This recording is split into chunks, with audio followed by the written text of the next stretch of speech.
Can you see me? Can you hear me? Can you help me out? Let me know how we doing.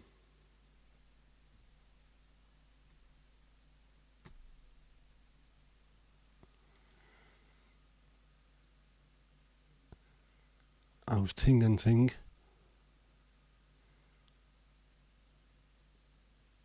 Anybody? Is it actually working? It says that it is. But sure, I wouldn't know. Who have we got in? You can see me and hear me scouse and clear. Very, very good to hear it. How are you doing, Casper? You alright, mate? Good to see you in. And Mandy, as always, good to see you as well. How are we? We alright?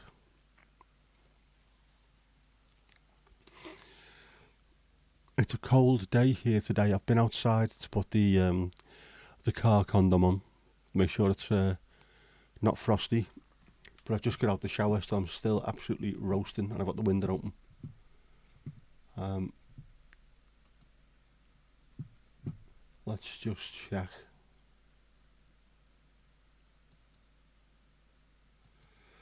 Well, Botrix is working according to this. That's all I can say. It might not have connected yet, but it should be working. Hang on, I have been pissing around with OBS, so I'll just make sure.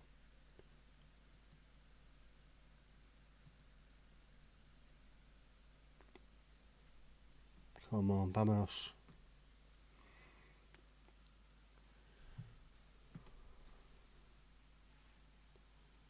Oh, hello. Let's have a quick check. This worked last time anyway.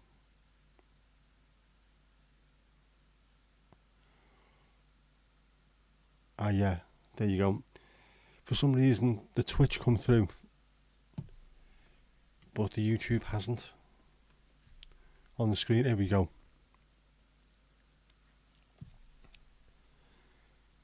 Perfect.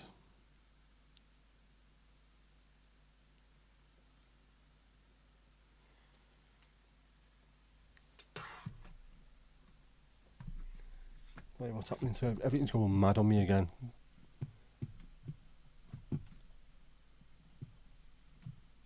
I need to unplug everything this week and plug it back in because it is getting right on my nerves.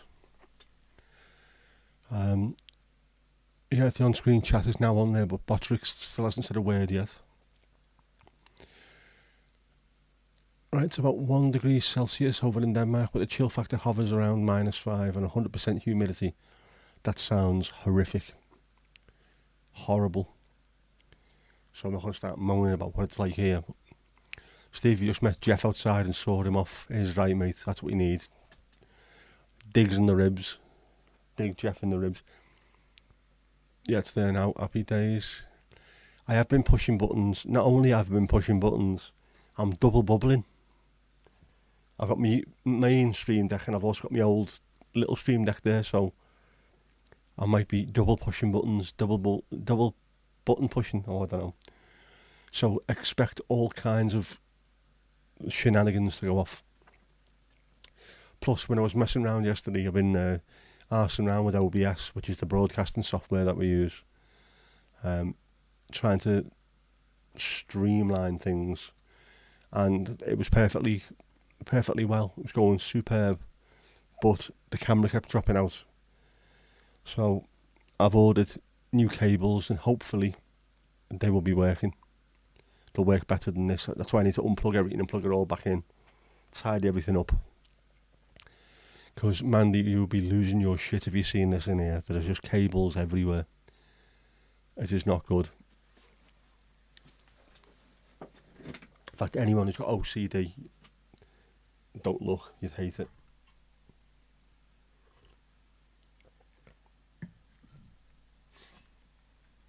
Mark, heb een lekker kopje thee. Nice cup of tea, nice cup of rosy. You went for a walk, it started to rain, and you immediately regretted it. Casper, I know the feeling, mate, although I haven't been for one at all today. Horrible cold wind today. Yeah, I went out and put the the frost cover on the car. That's as far as I've managed. I didn't even make it to Goodison to watch the footy. That's how bad things were. Not been feeling great. Actually, that's utter bollocks. I went out and picked my daughter up this morning and dropped her off at her mate's. So I've done that. But, you know, apart from that, that's it. You better be getting points for this. I think you will be getting points, Mandy. I've done this before. I will just have to remember in future to send a quick message from the Twitch stream, because that seems to wake it up for some bizarre reason, but you will get there. Cable salad means cable salad and describes having messy computer cables. Yes, that's exactly what mine looks like. Very, very messy cables. There's that much of them. Because I've started off with one little bit and then something else has joined in and something else has joined in. I haven't started with a clean desk and then just put everything in one after the other. It was just a little bit here, a little bit there. And it needs to be sorted out. But I'll get there. It's meant to snow there tonight and tomorrow, Steve. Ooh. Well, you're on that side of the country, aren't you, where it does snow? We just don't get it here at all. I think for us, let's have a butcher's.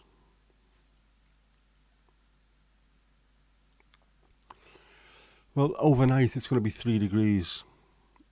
When will I see you again? No.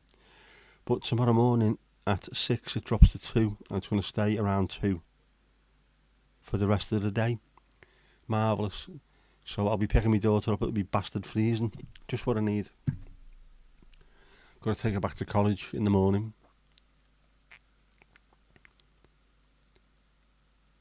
Yeah, been there, seen it, done it. And more and more in Denmark as to be expected. Mind you, it is a bloody cold country. I did not go to the game. No, Steve. They have lost 6 games. I've been to 5 of them. So I'm definitely the jinx this year. I've not seen us win.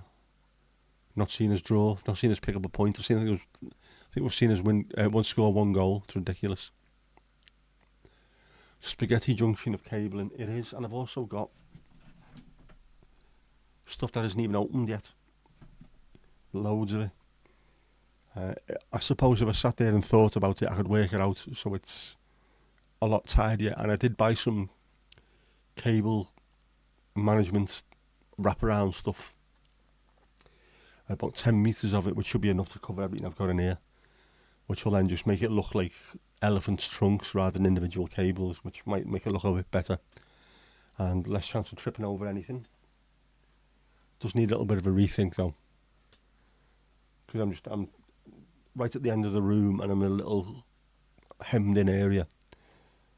But it could definitely be done a little bit better, a bit more thought, I think. Yeah, still a lot of snow up north. Not surprised at all. I think most of Europe gets more snow than we do. Again, because of where we are. We do have that Gulf Stream which warms us up. And especially the west coast of the UK and Ireland. We're so much warmer than the rest of the country. It's just funny, I had to work in Newcastle a few times. And when I was there, it'd be snowing, it'd be really cold. And I'd come home on the train and get off and think, got to take my coat off, it's too bloody warm. The difference just in one day is ridiculous.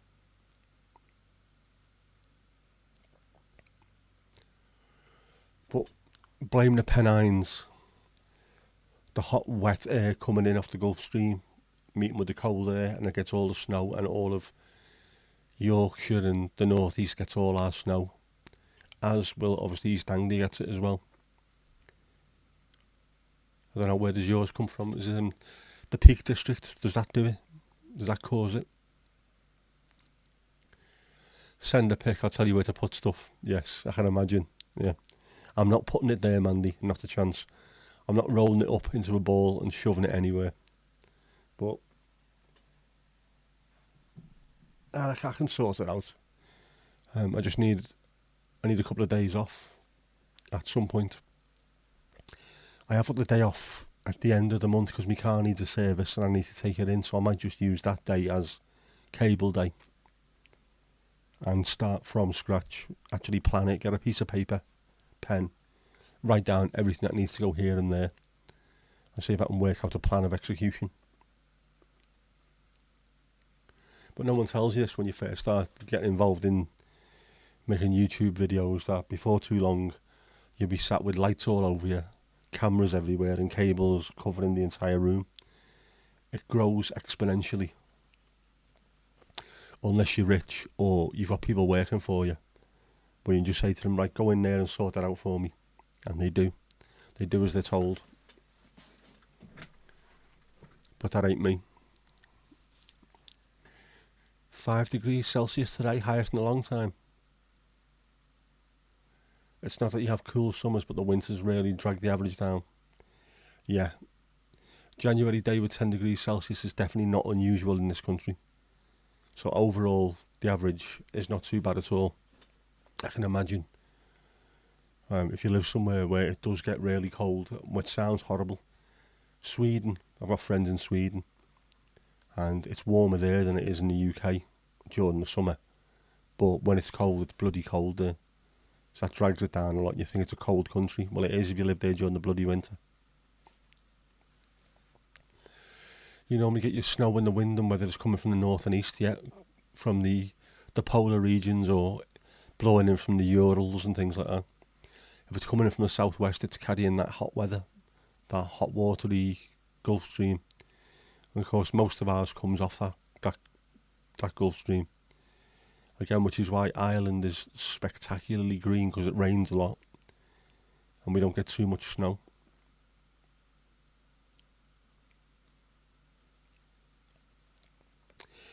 There you've got 150 hours more sunshine on average in June than in London. That's because London's got a haze, a smog over the top of it. But yeah, although I bet you if you went to London, it's a lot warmer there than most other cities, especially on this line of latitude, because it does get stupidly hot in London. There's so many concretey buildings that retain the heat. There's no air conditioning anywhere apart from in the occasional supermarket.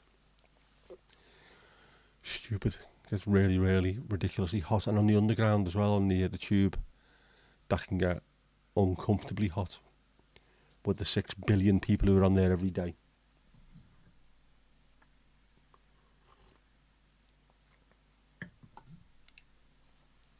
Oh man, that is a great cup of tea.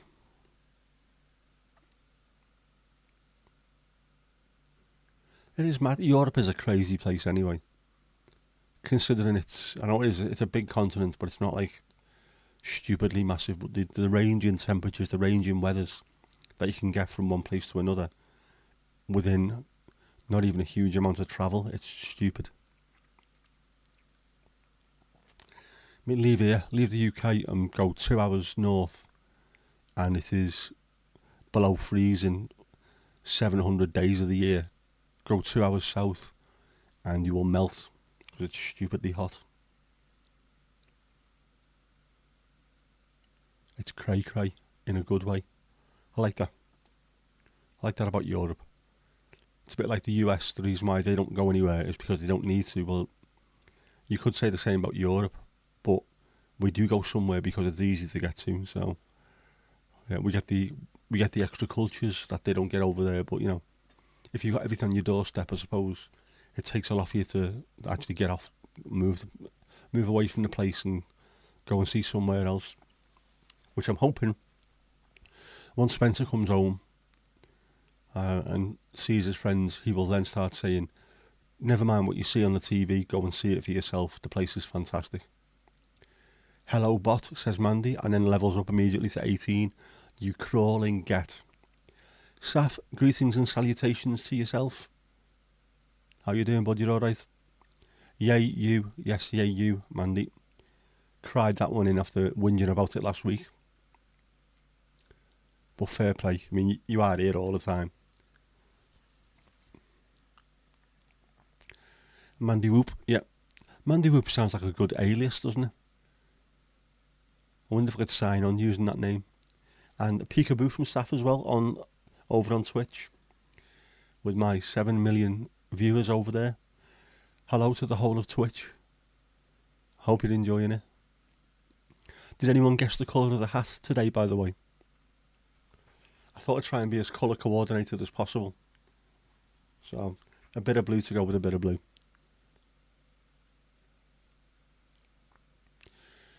Yeah, the dry, cold way up in Sweden is great. It doesn't feel nearly as cold as the moist air in our neighbourhoods. It doesn't, and I remember that from living in Enschede in the Netherlands, because it was minus 15, minus 20, and it didn't feel anywhere near as cold. It was a dry cold. You could deal with it. As soon as you got near the coast in the UK and it was minus 2, minus 3, it feels a lot colder and it drags it out of you. That moisture wicks everything out of you completely. Takes all your energy, takes everything.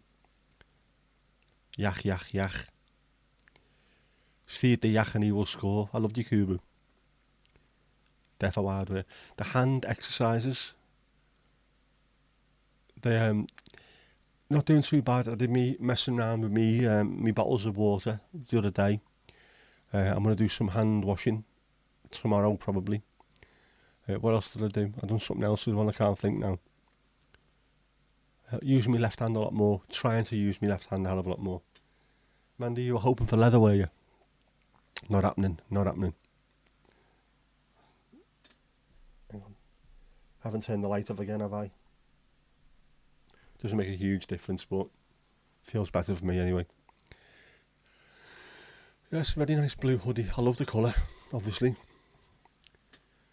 Just a shame that I am melting because of that shower that I had.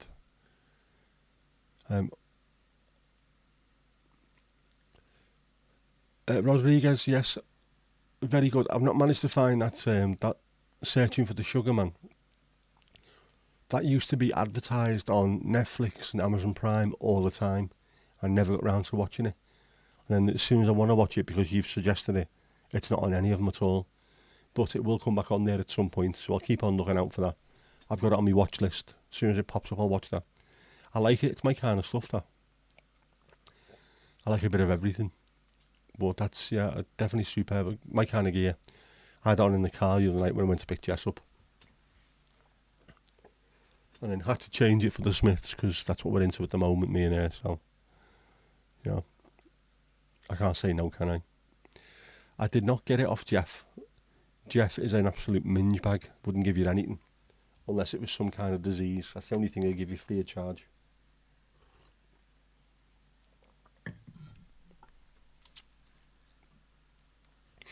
But it is nice, I like the colour. It's not exactly an Everton blue, but it's not far off.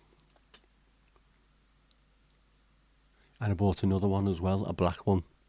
Very ninja-y, very ninja-y. And somewhere I've got my face mask, my ninja mask. It's here somewhere. So I can go full on ninja, go to Tesco and see if they kick me out. Mind you, they're probably used to having people going in dressed like ninjas, aren't they? They are in Liverpool anyway. The North Face ninjas, all those kids wearing North Face. Wrong mug. Where's the thermos? You calling me a mag? You magging me off like a two-bob. The thermos is in the kitchen because I actually want to drink my cup of tea without me face melting into a puddle on my knee. And once that goes, I'll just leave it. It's not a problem. If it goes a bit cold, I don't mind cold tea, but if you're on like 3.5 hours, then you need a thermos. And I made that just before I came on the stream, so it's still very, very warm.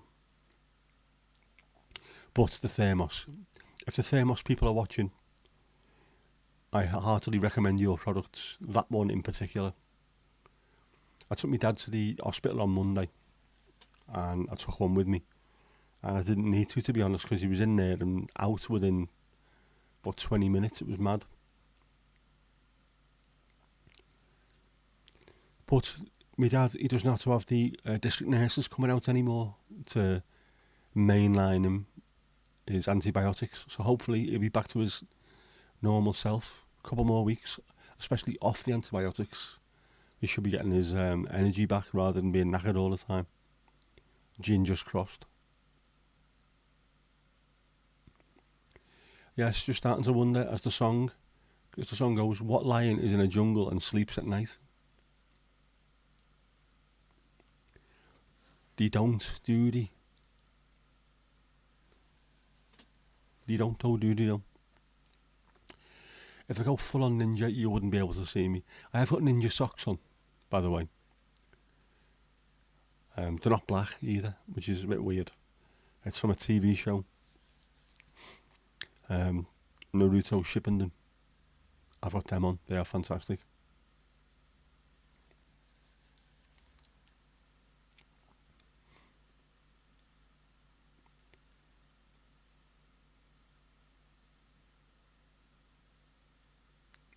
Lion larger, carried by a South African. Ah, right. Yeah, full ninja with the glasses on. That's a bit of a giveaway, that though, isn't it? As you're trying to hide in the shadows, and all of a sudden, ping, ping, ping, the lights are pinging off you. Not good.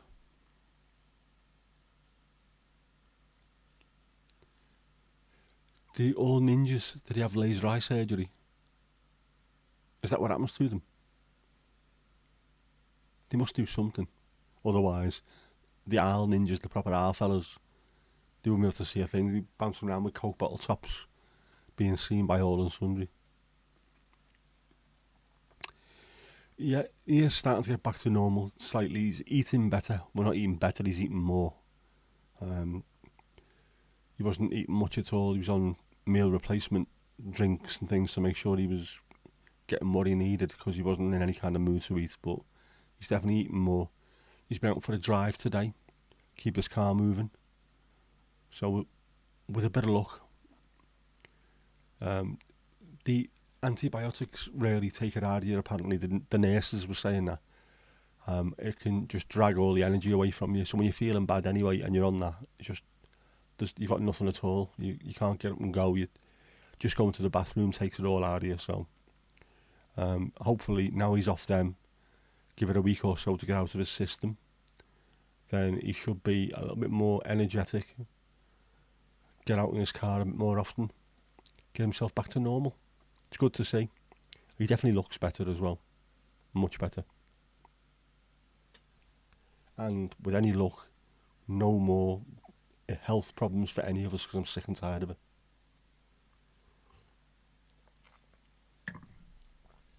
We've had our fair share of bad luck. We don't need any more of that. Ninjas use the Force. They do. Maybe that's what Star Wars was all about. They were just ninjas, but from the future. Future ninjas. Yep. So if you saw the Secret Service agents paper, how they're selected, you have to be plain in appearance. You shouldn't draw attention to yourself. It's the same as the SAS and things like that. I mean, some like the paratroop regiment and stuff that were 6'6", massive fellas with full of tattoos and ginger beards down to their ankles. Well, no, we just want some weedy little fella in the background who doesn't look tough at all, but is absolutely insane when it comes to being an SAS agent. They seem to work really well. Hidden in plain sight is the one, definitely. Nothing distinguishing, yep. Can melt into the background. Which is why I was never a Secret Service agent. Well, I might be alright nowadays, but back then, in my teens and early 20s, being 6'4", I was taller than anyone else in the room, so I used to stand out.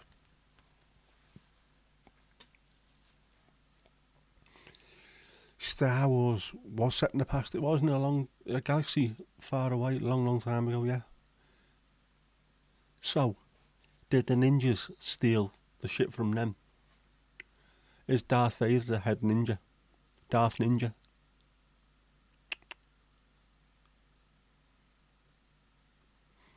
Yes, and don't go around introducing yourself, Bond. Yeah. Not only does he introduce himself, he does it twice in case you missed. The name's Bond. Brooke Bond. 007. License to thrill. Yeah. And don't have a secretary called Miss Funny Fanny, whoever her name was.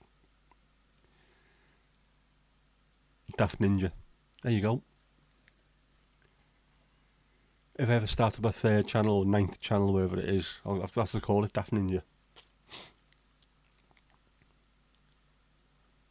Just me sat here in me full ninja outfit doing live streams. Every time someone pops in, I can feel your presence. That's it, over and over again.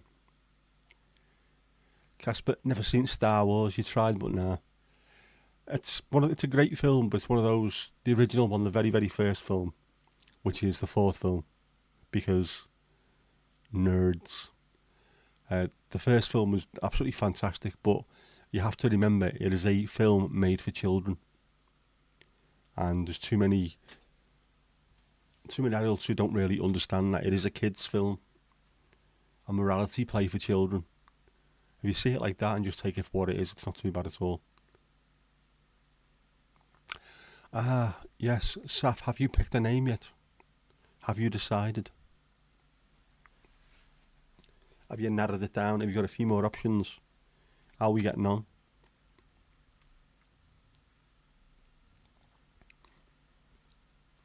I had an extra viewer on Twitch earlier on, just for about 10 minutes probably, sitting here thinking, what the hell is this dickhead talking about?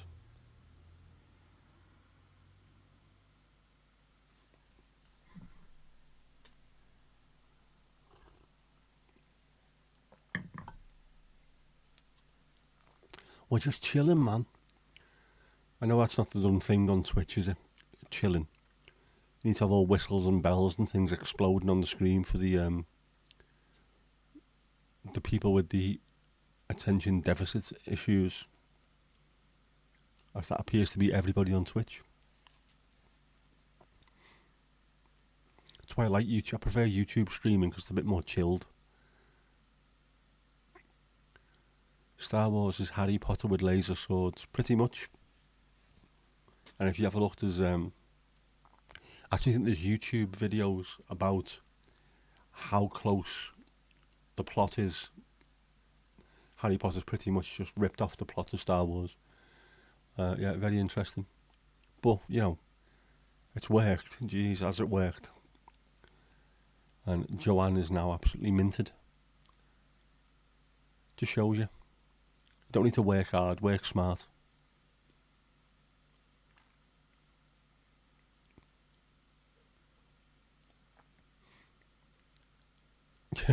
Very weird channel name. Kids film. Try telling that to a cookie. It is though. It's a proper kids film. It's a morality tale. Good to see it in as well, Barnesy. It is a morality tale for kids. And then lit up with pyong pyong pyong. I thought you meant Wookie.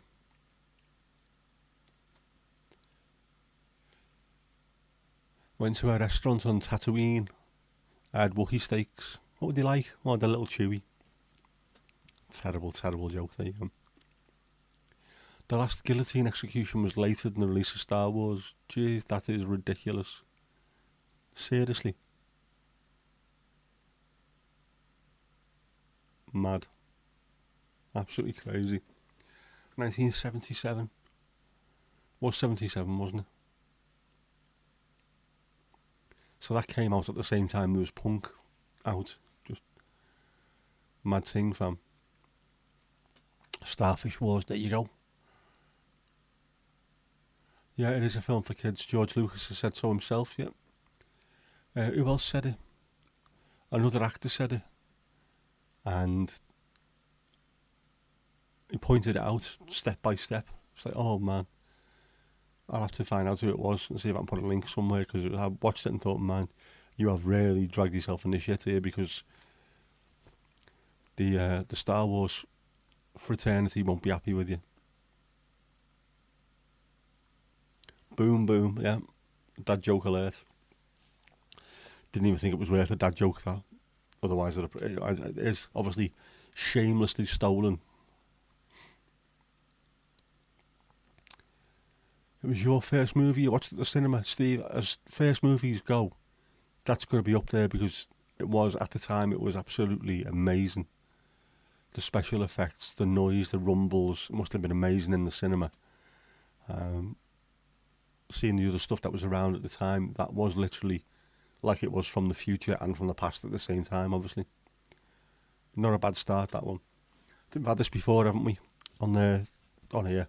What was the first movie you ever went to at the cinema? I think mine was The Rescuers, a Disney film. That's the one I first remember anyway.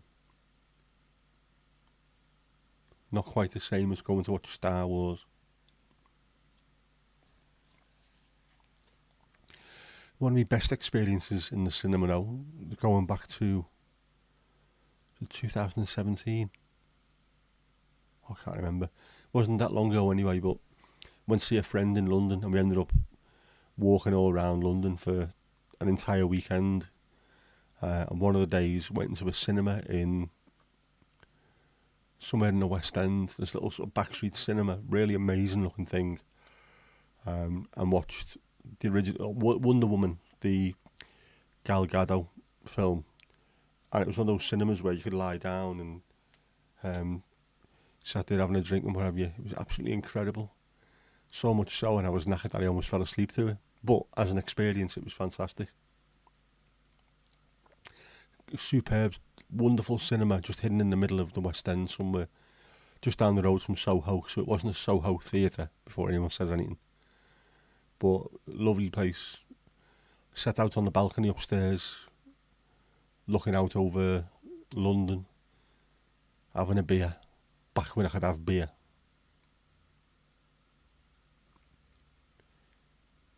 You were 7 years old and it snowed while you were in the cinema and you struggled getting home. Ah, man.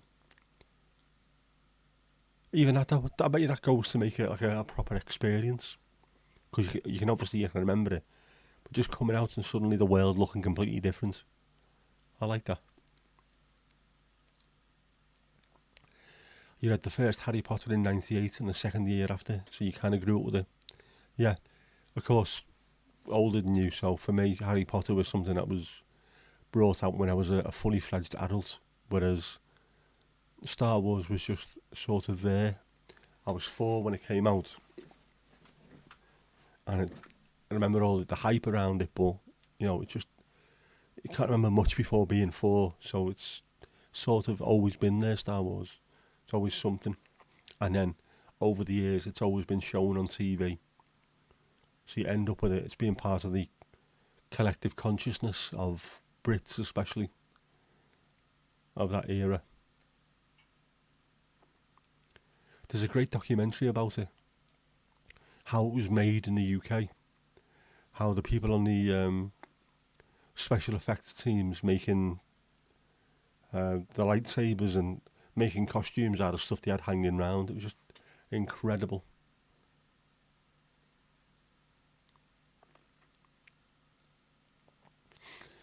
You all wear snowstorm when your child was 7 as well. Is this a thing? I'm trying to think what my worst one was. Was it a cinema in Wrexham called the Rat Hole? Last cinema you went in, where you could still smoke, which dates it, yes? I can't remember. I think the first place I went to might have been Middlesbrough, but I'm not 100% sure. What's the earliest you can remember back? Right, anyone? Mine is in Wrexham. We had a storm and there was a window open upstairs and my mum tried to close the window because it was really windy. A gust of wind took it and it blew and smashed. And I remember hearing the noise and that, I think, woke me up into starting to remember things. That is as far back as I can remember. I was 3 at the time.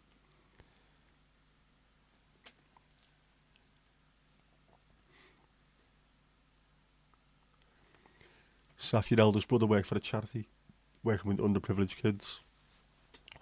Took a group to the movies for the first time and one shouted, "That's a fucking big TV." Yep. Where can we get one of them from? You have to build one. Steve, you never bothered with the Harry Potter stuff. You've seen a couple of the movies, that's it. I'm the same.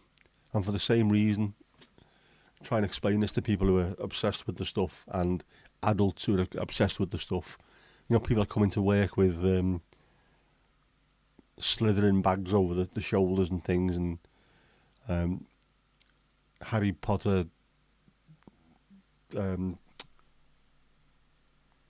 thing, fan club stuff, merch. You're like, man, what are you doing? It's a kid's book.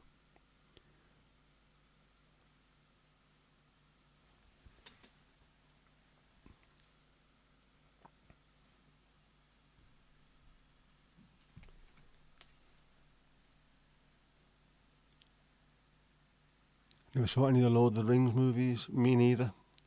It's not my kind of thing, I'm afraid. All that fancy stuff.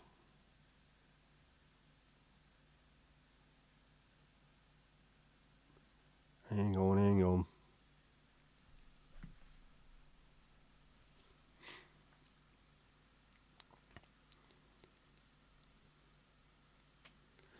You remember getting your skater's scar about 5 years old and you weren't skating?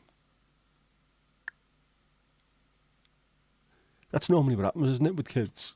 Your first memory is always the first major pain that you got, your first scar, your first broken bone or something.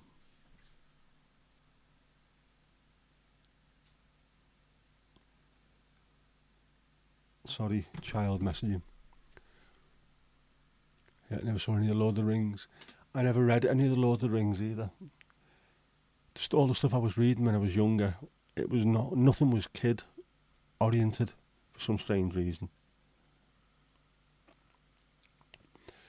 Your earliest memories of sitting on your lawn and RAF jets going over your house so low and quick it made you start crying. It would do. Those things make absolutely tons of noise, and for the kid, it's mad, isn't it?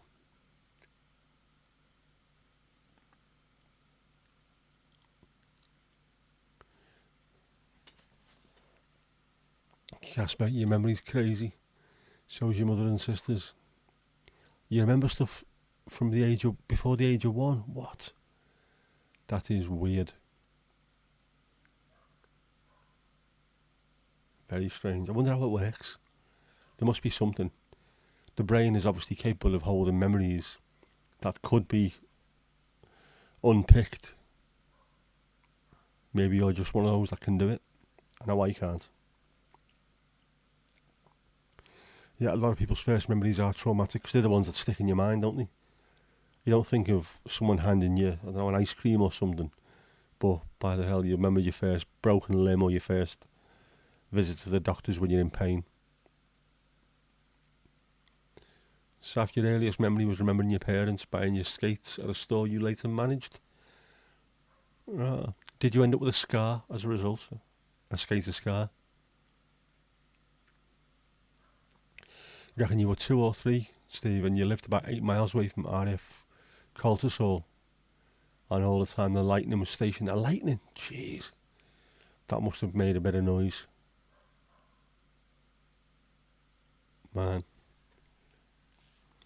I suppose it's the kind of thing that you will get used to because of where you live, but the first memory with it, the first time you're stuck underneath the thing going crazy above your head, it will stick out. Jeez.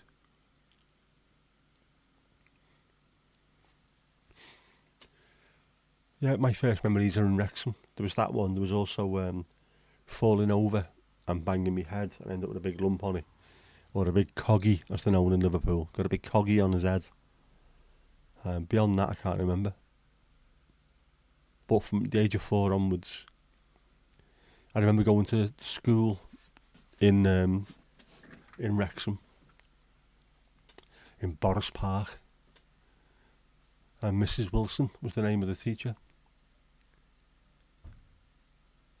Borada children, Borada Mrs. Wilson. That was it.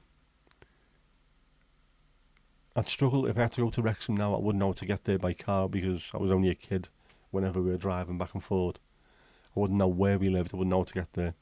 Middlesbrough, on the other hand, I could possibly find my way around because I was a bit more alive at that point.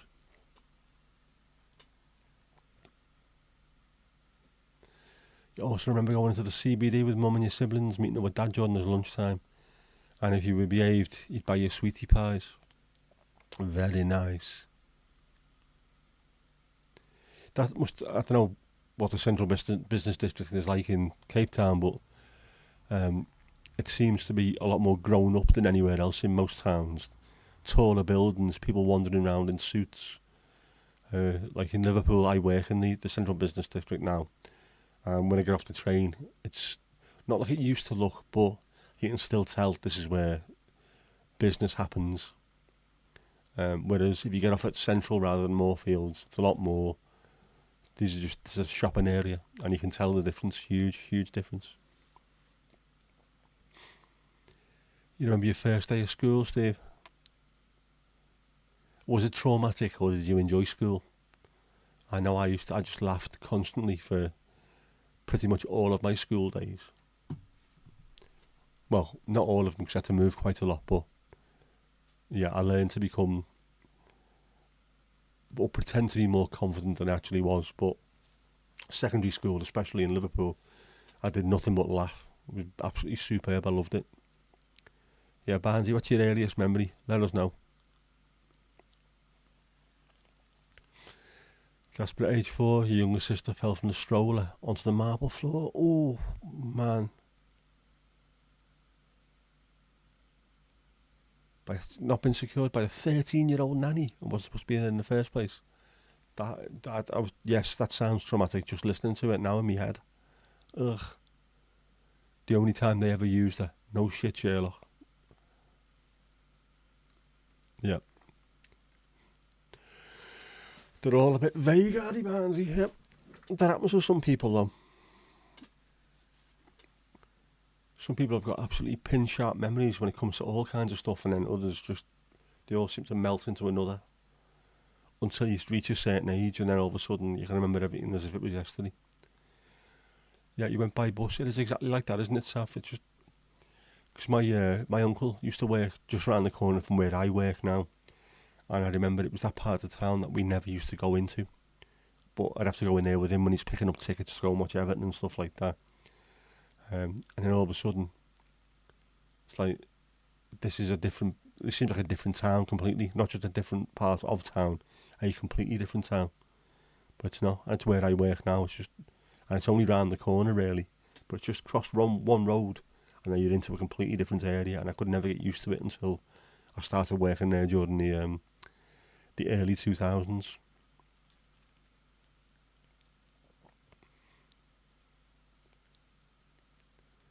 You believe you didn't want to stay? Oh, sorry, stuff just gone bloody mad.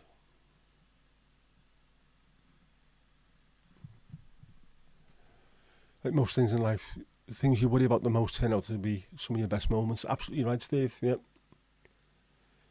Yeah, Saf, before you started school during the 80s riots when police raided the schools and arrested students. Jeez.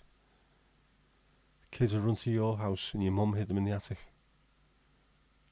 That's mad. That's the kind of thing that will stick in your mind completely.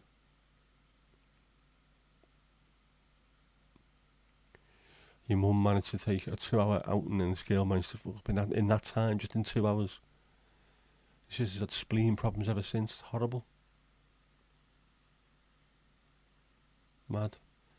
She was 4 months old. Wow, man.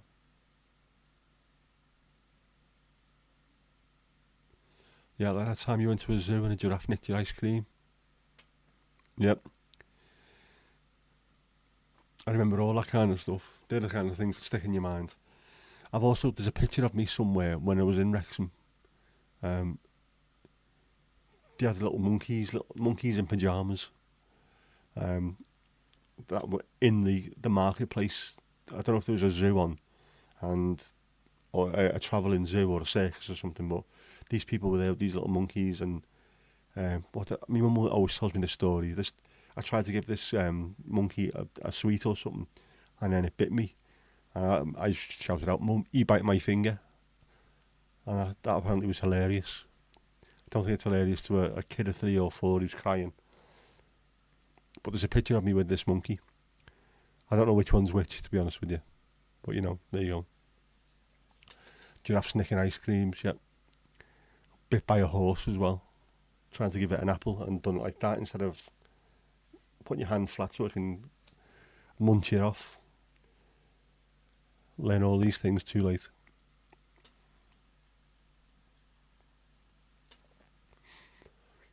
Remember your mum arguing with police holding R1 rifles and those poor sods were shitting themselves? She would shout for you to let the Malinois loose. Oh, you never know if it's a sweet dog, do you? Because any of them can turn at the drop of a hat, so yeah, you don't mess around with them. Mandy, you've got a pic of you with a capuchin monkey. When's this from? When you were a kid or last week? What? Give a bit more information about that one. Aren't they little cute ones, capuchins? I need to have a look. I wonder if that's the same little bastard that nicked my stuff.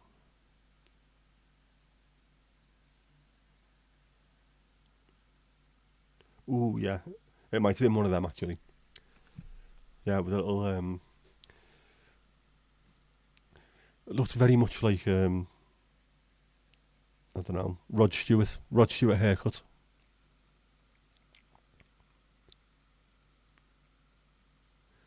It was fun last summer. You visited a small red house in Westfalen, quite a bit further up than your uncle. And you were there in the summer of '96 and you remember it well. That's always nice, that. If you can go somewhere and suddenly memories start coming back, you recognise it. As a kid, Mandy, fair enough. Because just you, as a fully grown adult, arsing around with capuchin monkeys, not a good sign. Hadewig, goedenavond. Ben je goed? I don't think it's allowed anymore. Yeah, I don't think so. I don't think it's allowed anymore, that, Mandy. It's the kind of shit you need to watch out for.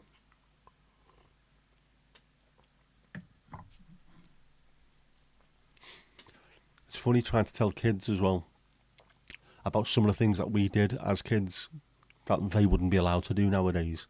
You know, you're taking a piss, you wouldn't be allowed to do that. But we did. All kinds of weird shit.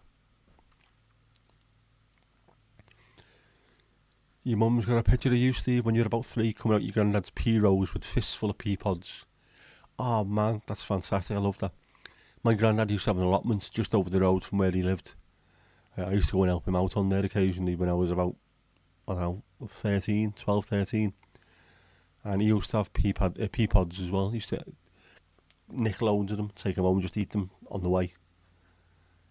Love that. Good fella, him.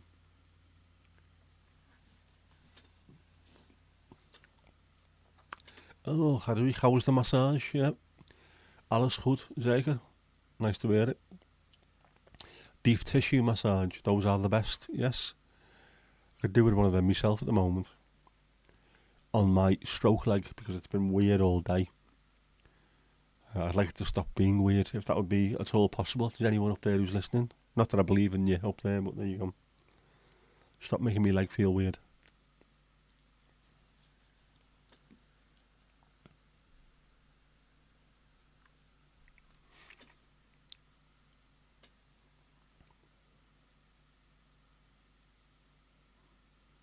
Imagine that nowadays. You wouldn't be able to just wander around, would you, in a market with a monkey, just holding a monkey. Although saying that probably wouldn't stop some people. If you ever look on the internet, there's loads of people pissing around with stuff on leads.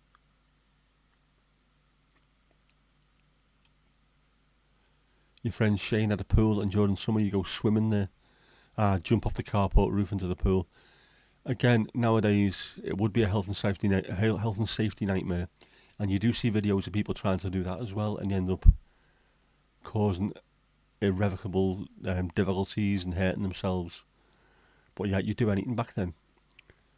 Jumping off the second balcony of a block of flats onto 3 or 4 mattresses. There's video of that in Liverpool, people doing that back in the 1960s, and you think, how did we not die? Mad. They had a giraffe dissection in the zoo a couple of years ago in Denmark. Tons of kids come to see it. They couldn't give it away to any zoo because it was a young male. Oh, that's a shame. I like the fact that loads of kids went to have a look what was inside it. You have a picture with a marquee somewhere from Arpenhole. All right. Mad, isn't it? Monkeys used to be a thing, just hanging around on street corners. Yeah, in Hartlepool, I don't know if anyone on this particular chat has heard of that before. Hartlepool, Jordan, was it the Napoleonic Wars? One of the ship's sort of mascots was a monkey in a full outfit, a full military outfit, and the ship sank, and this monkey made itself back to shore, and it swam up in Hartlepool, and the people of Hartlepool didn't recognise it as being a monkey. They thought it was a spy, so they hung it.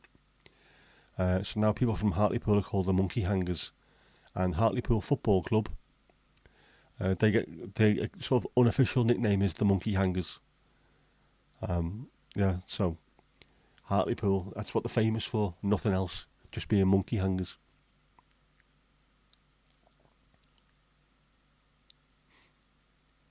Saf, you're not a sad wagon, mate.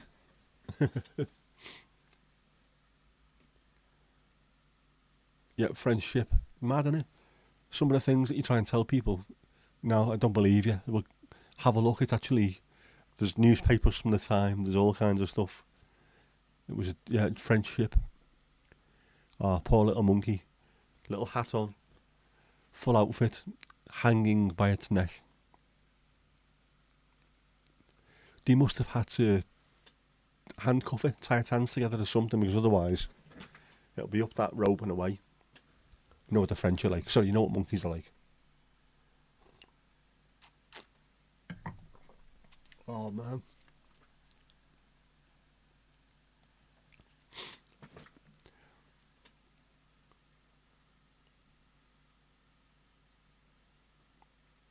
The Monkey Hangers. In fact, the Hartlepool Football Club had a mascot, didn't he, called Angus. Angus the Monkey. Which, if you want to have a look on the internet, is genuinely true. Angus the Monkey. Cray. Yep. Saf, loads of pictures, of course, loads of pictures.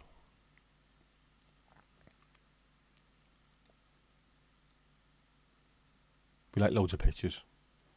See what people are doing, what they're up to, what's going on in other parts of the world.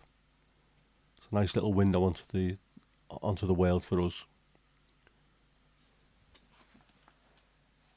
Speaking of which, it's not frozen yet, thankfully, but it will be.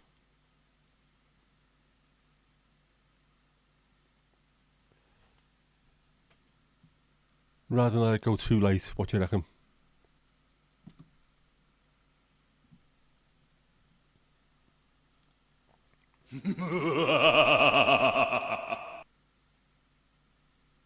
Some tales from the crypt with Jeff. Oh, Jeffy Mercury, the Ultimate Queen tribute act. He seems to suit that, actually. I'm Jeff, fly me. Well, it is I'm Mandy, fly me, isn't it? You know. But we've got his pirate's license, I don't think I'll be getting on there. And people call me evil. All right, I'm surprised you got away with that. Is that what turned you evil, was it, Jeff? Hanging around with that non-spag.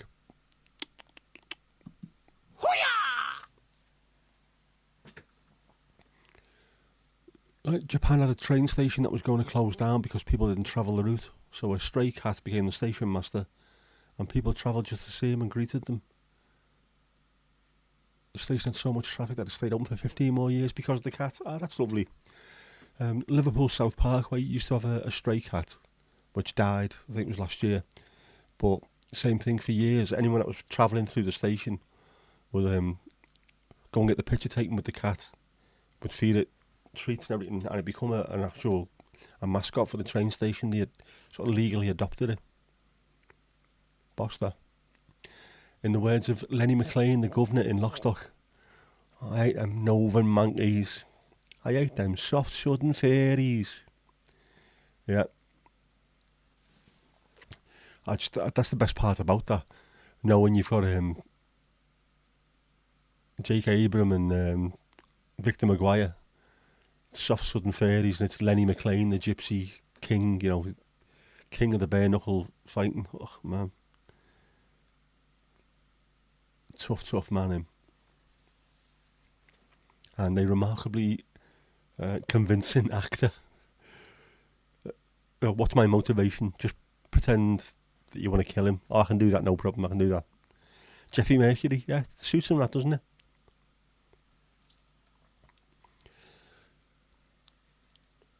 There's a problem with that though. Jeff keeps turning out looking like John Bishop, I think. I don't know why. Can't work it out, but there you go. Mind you, John Bishop is evil, so that might be what it is. Yeah, good cat. Probably a fat cat too with all that attention. I would think so. I would think there'd be loads and loads of people giving treats. This massive cat. But it's nice to have stuff like that.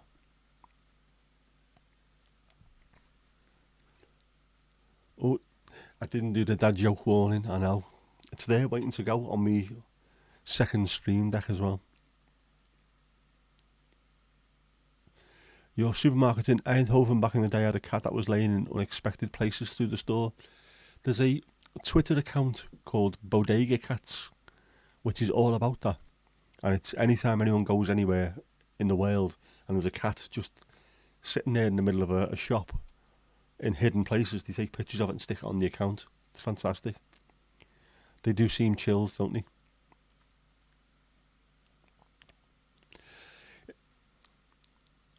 If you're present with two weevils and have to choose one small and thin and the other fat and long without any other info, which one do you choose and why? Yes, I would choose the lesser of two weevils. Saf set me up and I just knocked it out the park. There you go. It belonged to a house in the neighbourhood, but it just liked to hang around there. I'm not surprised. I bet you've got a load of attention in there. At work, you've got two stray cats that wandered in over the years and stayed. They will do if they find somewhere where they feel comfortable and safe and they're looked after. They always will do. Greece was bad for your allergies. Cats everywhere. Greece always comes across as that kind of place where there'd be cats everywhere and loads of mad straggly dogs. No, dogs with legs missing and no eye and what have you. Ones that shouldn't be alive, but then if a nuclear bomb goes off, they will still be alive after it because they just seem to be able to live through anything. Not that many cats in Crete. Whereabout did you go, man?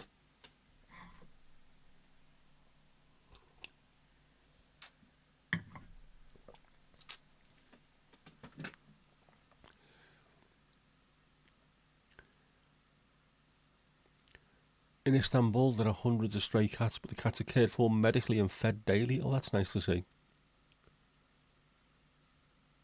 Istanbul is known as the city of cats. I did not know that.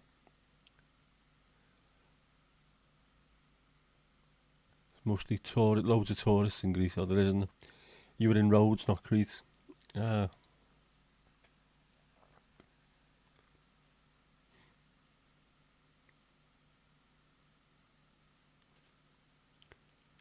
But there's loads of pussies in Lesbos.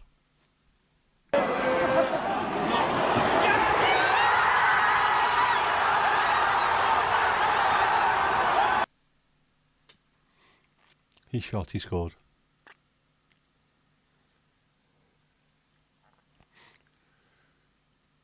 There's a place for pet supplies there, and you have a great big tortoise wandering around throughout the store. What? Oh, don't tell me mum.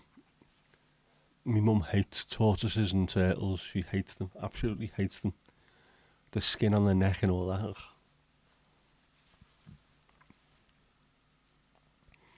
Prehistoric animals. Mad, aren't they? Kirsty's looking for a reptile pet. A reptile pet. That sounded completely different to what it's supposed to have done. A kitten in Danish is called a killing. That would explain a hell of a lot because they are evil little sods. Casper, you had one for 12 years. Because they kill you with cuteness, Henry. Yes, they do, little kittens.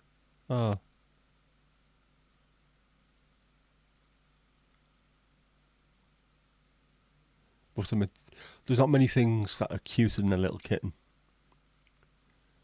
Puppies are dead nice as well, but kittens just unbelievably cute, aren't they? Little fluffy things with massive eyes.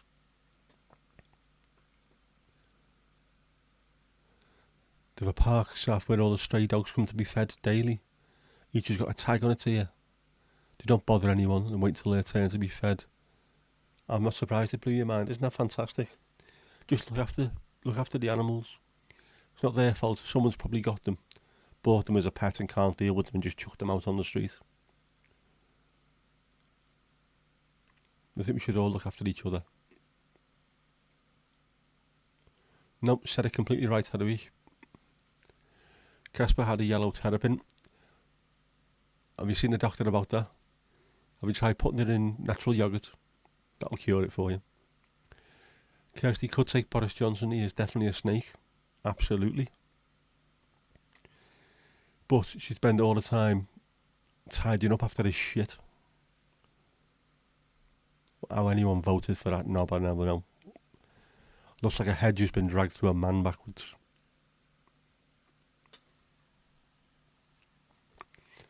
Yep.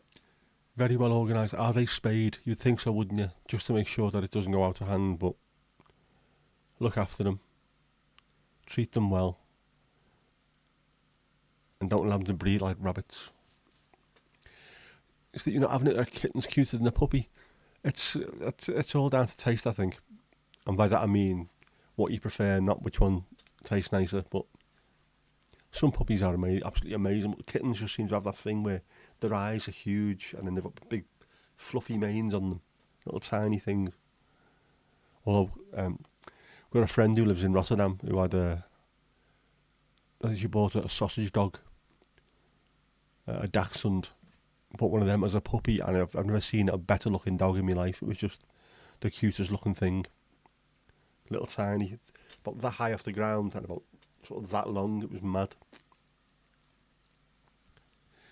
Dracu's mum was a stray. Yep.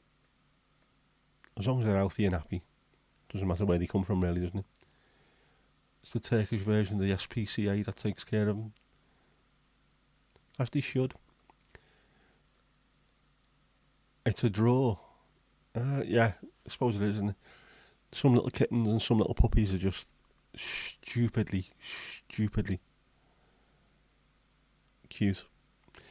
I wouldn't mind another dog, but after having our last one, I had to be put down because she was really ill, and that was going back 25 years ago. We said we wouldn't have another one. It was horrible. Yeah, get the Sebastian Vettel on. Bruise all around.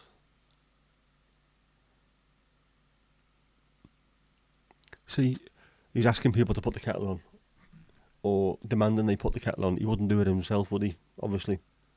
Evil. Told you he was evil.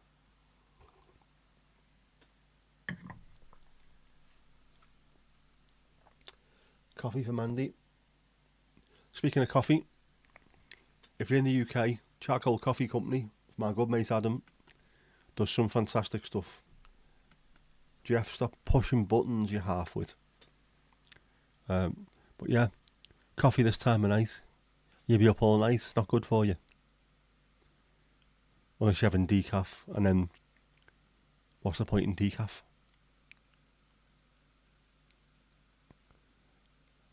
The bite's like nothing you would imagine when you buy one on a 10-year-old and it goes snap. Yes, evil.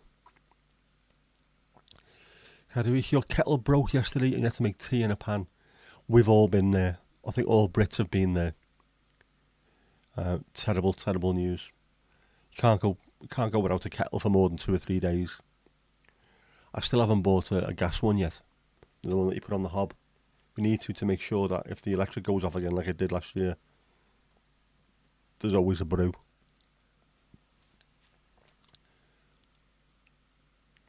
The shell was about 5 by 8 centimetres when you bought it.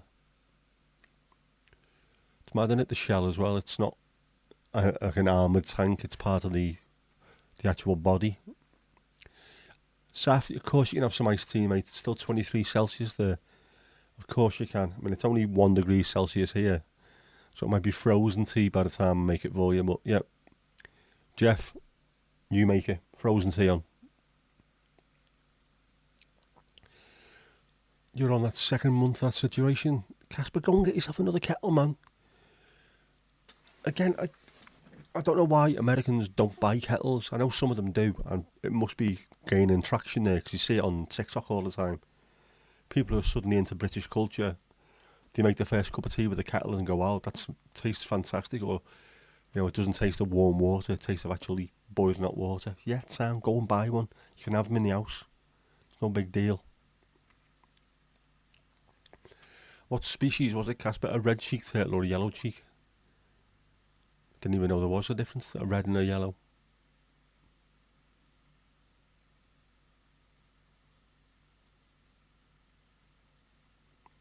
You keep getting reels of people taking pics of my house, not my cat. A cat's just jumping in there when they're trying to take pictures of the house. Excuse the cat, he wasn't supposed to be there. Yes, how do we get yourself on quicker than that? Do not be burning yourself with boiling water if it takes 2 months. Nope.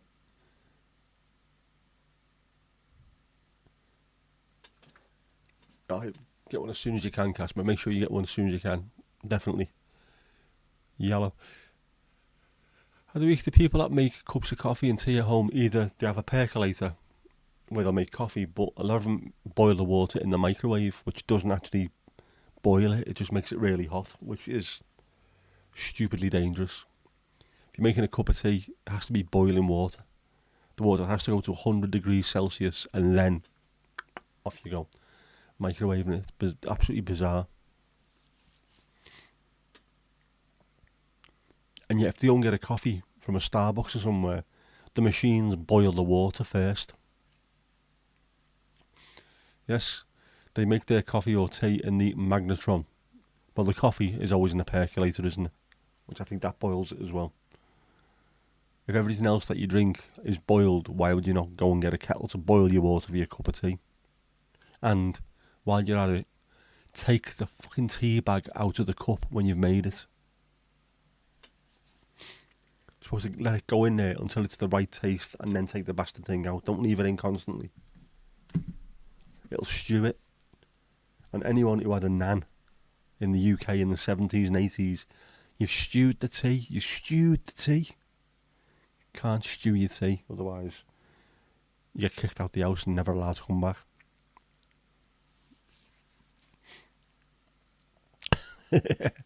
Safi once house sat for your cousin. When they came back, I asked why they didn't tell you where the cat food was. They said they don't own a cat. So for 3 days, you fed a random cat that entered the house. You will get your reward in the kingdom of heaven. Ice cubes don't melt in the microwave because the waves have the right wavelength to go right through it. Yep. Strange things, microwaves.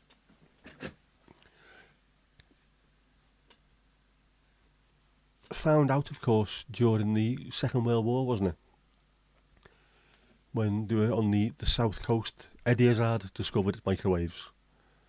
In that film I watched, but he was trying to triangulate where the German planes were coming from, using triangulation of radar, and he had a chocolate bar in his top pocket, and while he was near this thing, it melted. So we'll put that inside a box and it'll cook food for us, and it did. And now everyone's got one. Remember when they first come out? And it was like, you need to be really careful with them. They're evil. Witchcraft. And now, they're there, aren't they, in the middle of the room? Well, not the middle of the room. Somewhere in the kitchen, everyone uses them.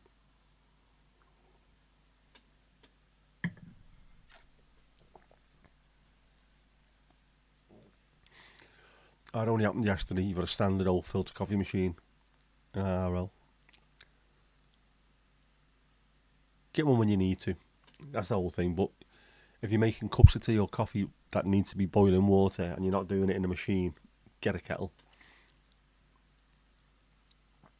The Raytheon company. It's because the ice molecules are so tight together they can't vibrate enough to generate heat and therefore won't melt. Yeah. Does explain what happened to Eddie Izzard. Great film as well, and I can't remember what it was called. It wasn't The Imitation Game, it was another one. But it was really good, and he was in there. Sorry, they were in there. Or whatever they are this week. They used high frequency waves to make proximity fuses for missiles and rockets.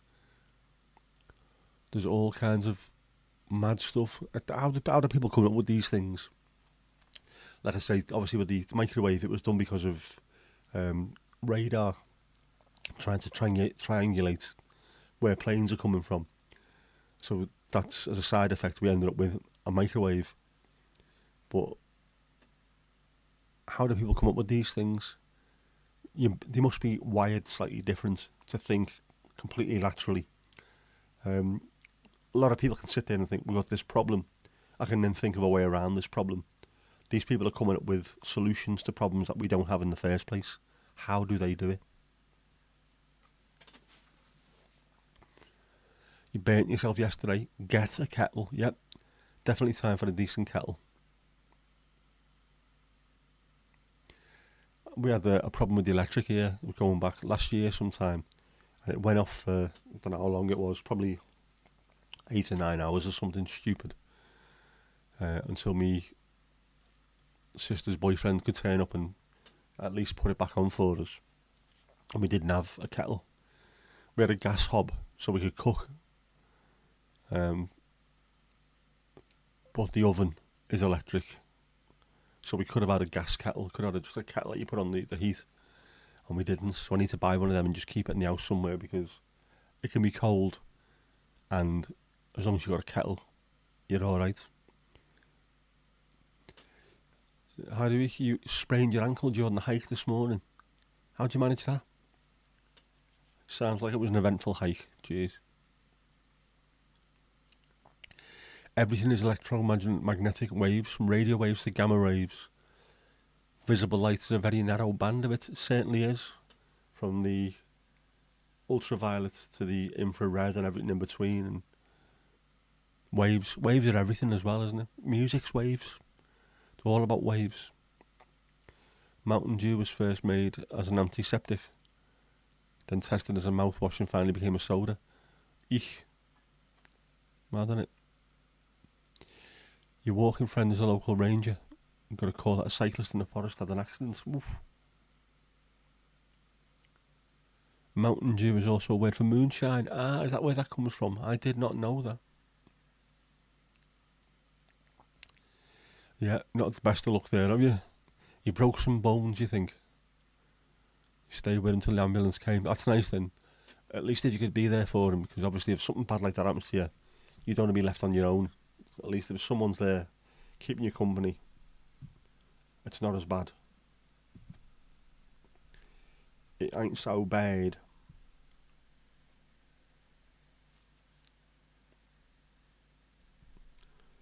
Oh, hang on, Charles just messages again.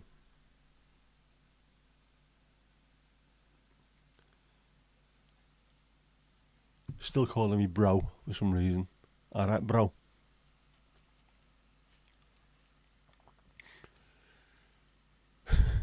Yeah, who was the ambulance for, you or him? The ambulance got stuck in the mud and the shepherd came to pull them out. This sounds like something from Father Ted, this.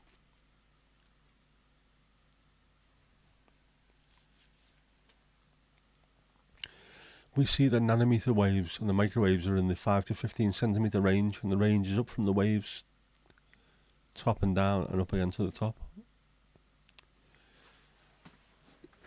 Those waves, of course, are also why the sea and the sky look blue. It's because they absorb the infrared, the red waves, and the blue ones bounce back to your eyes so it looks blue. It's also why red cars, they fade very easily. They go to a sort of pink. That's because, same thing, they absorb loads of the red light and turn pinkified.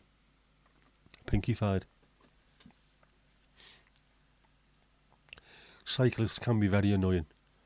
Seen Jeremy Vine being his normal tithead self on Twitter yesterday, trying to make car drivers look bad. You don't need to make car drivers look bad. he's always trying it, speeding up to try and make someone look as though they were going to cut in his way, and they stopped for him to get past, and he was still kicking off. One of these days, someone's going to give him an absolute pasting, and it will be well and truly deserved. Then the shepherd got stuck, and the fire brigade had to pull them both out. Oh my word. This is going to have to make a film. We have to watch this. Yeah, do people run when they see you walking down the road? Do they? Get out the way.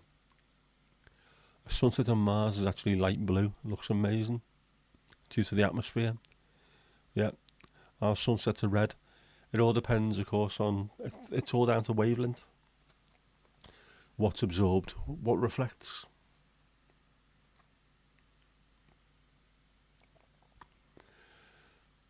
No situational awareness. Yep, absolutely. The forest is standing blank with water, and the ice was melting. Ankle deep mud everywhere, and he still thought a trail was a good idea. Have a bit more of an idea of what you're doing. You know, there's sometimes where it's not a good idea to go with your bike. Just steer clear of it. Yeah, Joey Barton's on Vine's case. He called him a bike nonce. Joey Barton, of course. By the way, he's from Huyton, not Liverpool. I have to say that now. He's an absolute knob as well. From putting cigars out on the eyes of youth team players to all the other stuff. His cousin killed a lad in Liverpool, and he called it banter. Yeah, of course, banter. Racially motivated murder, but you call it banter all you like, Joey. Everyone's a cyclist in Netherlands, it is. That is true. Which, if you live somewhere where it's completely flat and it's built around cycling rather than everything built around cars, it works. It doesn't work over here. And it certainly doesn't work because you've got people like Jeremy Vine deliberately trying to get car drivers in trouble. There's another one, there's a Twitter account, There's Something Cyclist, and constantly trying to grass on people for what they're doing. And then some police force came out today. I said they had to go and stop 4 cyclists from going through a red light. And said, well, if car drivers have to behave by the rules of the road, so do these cyclists. So they pulled them up, and these are all going, they should have left them alone. I said, well, no, you either say that the roads are unsafe and people should behave by the rules, or not at all. Everyone should behave. Everyone should behave that way.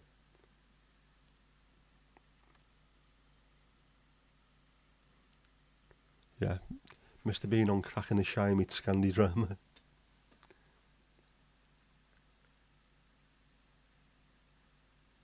We're not talking about how you sprained your ankle on the mud, of course. No, that's for another episode of how Hadawich got injured. A regular 10-part series. Too many ills, far too many ills. You've got the highest car density in Europe and the highest bicycle density. It is a very, very small country, of course, the Netherlands. So that makes perfect sense.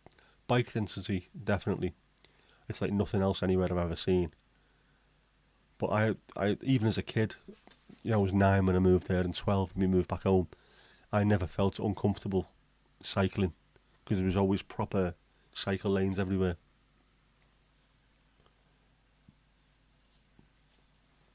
Lion's Head is a popular hiking trail on Table Mountain. It goes up a mountain and tourists keep thinking they can go up it wearing flip-flops. It's crazy. Dutch cyclists go through red lights anytime they think it's safe. The car driver is always automatically in the wrong when hitting a cyclist. If we had it in that kind of situation here, it might be a little bit more chilled. Everyone has to look out for cyclists, but that would never take off, ever. Yeah, the same there in Snowdonia, isn't it? And the same on Ben Nevis. People are forever getting caught on Ben Nevis wearing shorts and flip-flops and things. It's like, this thing is covered in ice in June. Get off. Casper fact, 80% of the Netherlands population live in a 1,000 plus people per square kilometre environment area. Yeah, mad.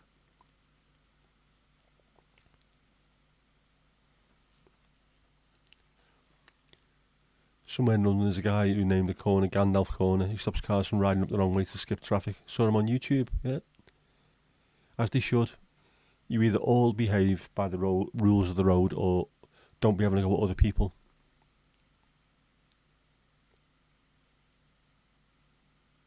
There's a documentary on the Randstad.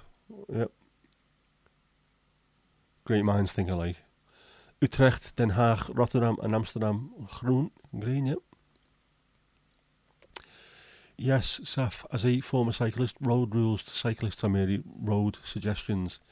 That's also the same for taxi drivers, you know.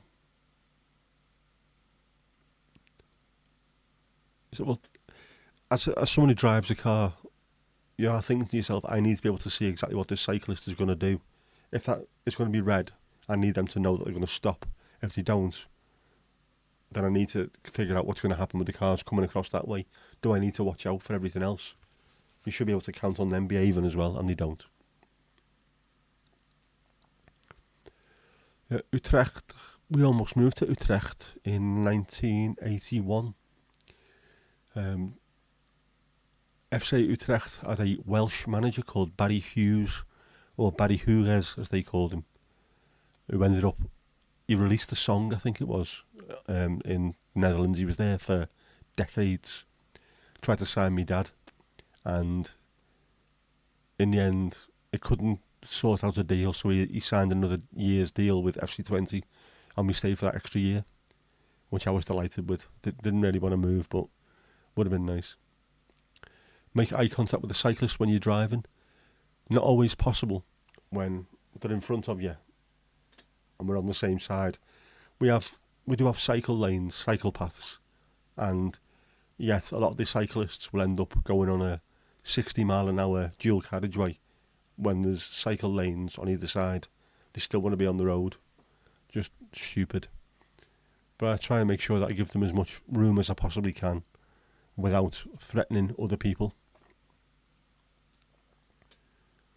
Mobility scooters should have their own lanes. They should. There are some mad-ass mobility scooter drivers. Probably people that used to be motorbikists, you know what I mean?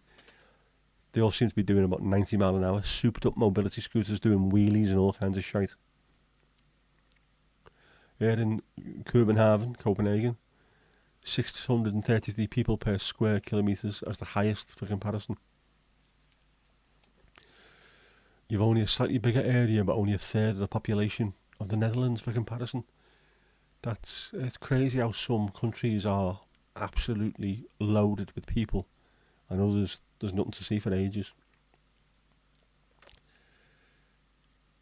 Yeah, man, is that what you ride around on Rillon? I can imagine that. Going down the front, effing and blinding at the English bastards. Yeah, I should the electric speed bikes as well, there's loads of them.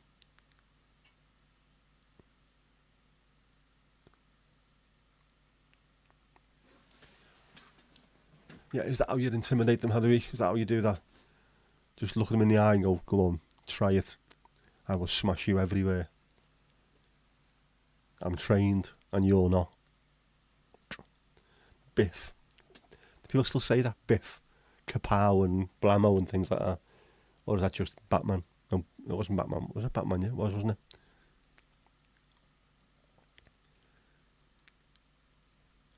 Would our Steve fit on a mobility scooter, being the big friendly silverback that he is?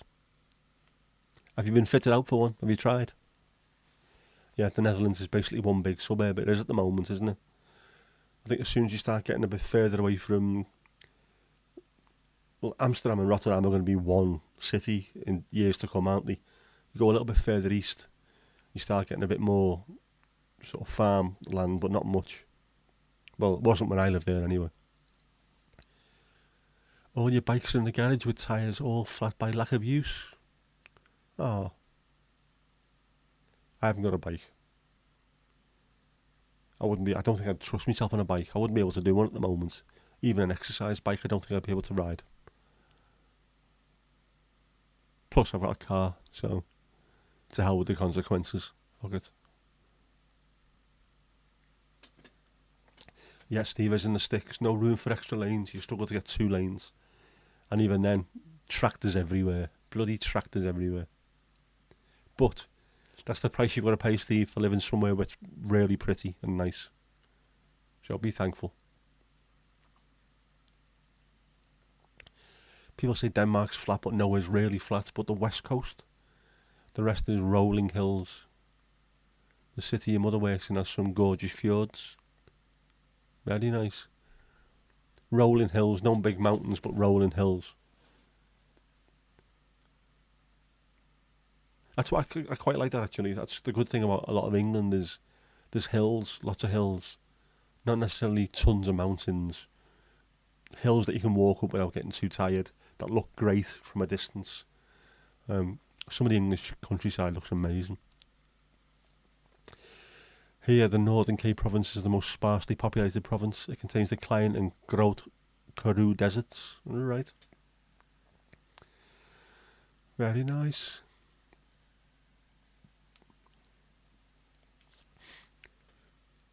Yep, not more lanes, less car lanes and more separate bike lanes and more affordable public transport. Absolutely 100%. Bikes are looked after over there, which they're not over here. You're on the road with everything else and not at all looked after. And the car lobby is so strong nowadays that you'd never get rid of that.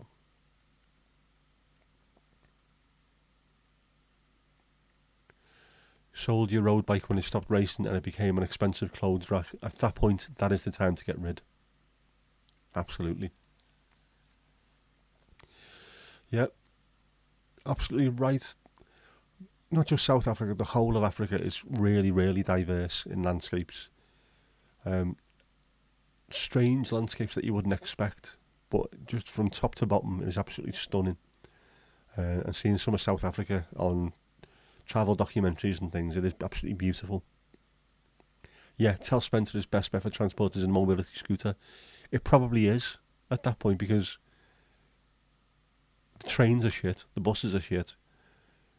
It's awful. Get on a mobility scooter. People will look out for you then as well.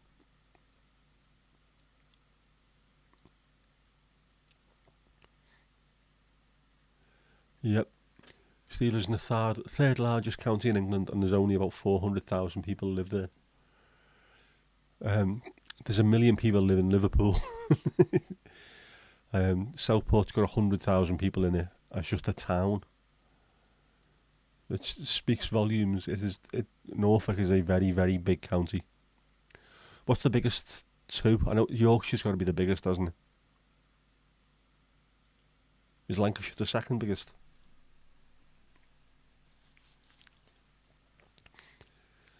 Steve, how do we want to know how big it is, mate? Controversial.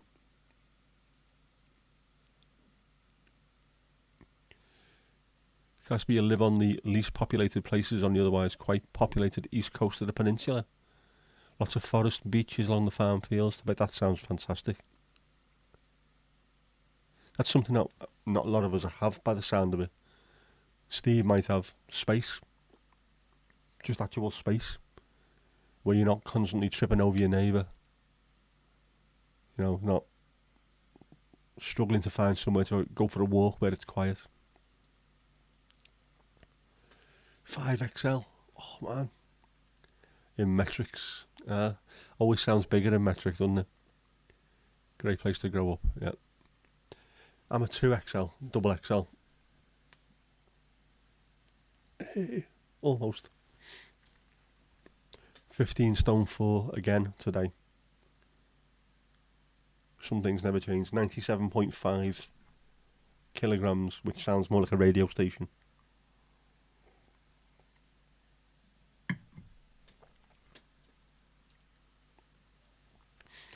Your residential area has about 300,000 people, Seth. That's not bad. To say where I live, it's only it's not a small town at all, but it's 100,000 people live here. But Liverpool's got about 1 million, which is just down the road. and we're close. Manchester's not that far away; it's about 40 miles away, and that's getting bigger and bigger all the time. Liverpool and Manchester will meet at some point as well. Greater Manchester and sort of Greater Liverpool, Merseyside, are getting closer and closer all the time. We'll end up meeting somewhere near Warrington, I think. Although Cheshire have got Warrington for the time being. But they will be consumed at some point. Just noticing the time. We're going to have to go somewhere else, aren't we? But Kippers Vindaloo can't be good for you. For a bit of Kippers Corner. Kippers kicks ass. Kippers kicks ass. Jeff, stop messing, will you? Kippers Stop messing. kicks ass. Kippers kicks ass. I've had enough of Jeff. He's pissing me off today. There we go. Why isn't professional darts more popular outside the British Isles? Because it's shite.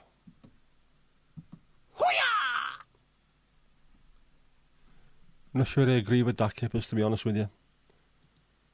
It's a very, very popular kind of thing. So, you might not like it, but not everyone's taste. 3 million in Greater Manchester. Yeah, that place has got huge since, well, even when I was younger. It's just expanded. It's stupid. 5,370 square kilometres. That is big. Denmark's second biggest city has 300,000. It's not massive, is it? Livechester or Mansfield. We'd have to come up with something else, wouldn't we? Something that is more suitable. Just call it the music capital. About 99% of all good UK music has come out of either city. At least 5XL. I'm getting there, Steve. Bit by bit, I'm getting there. Limburg, 2,209 square kilometres, and there's 1.29 million people there. Jeez. Bit more populated.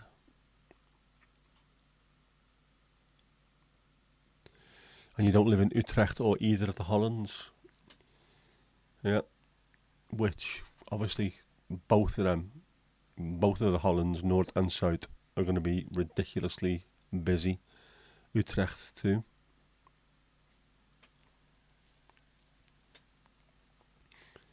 And you had to Google it. The pub down the road from you offers a darts tournament and it's well supported, but nationally it's nowhere.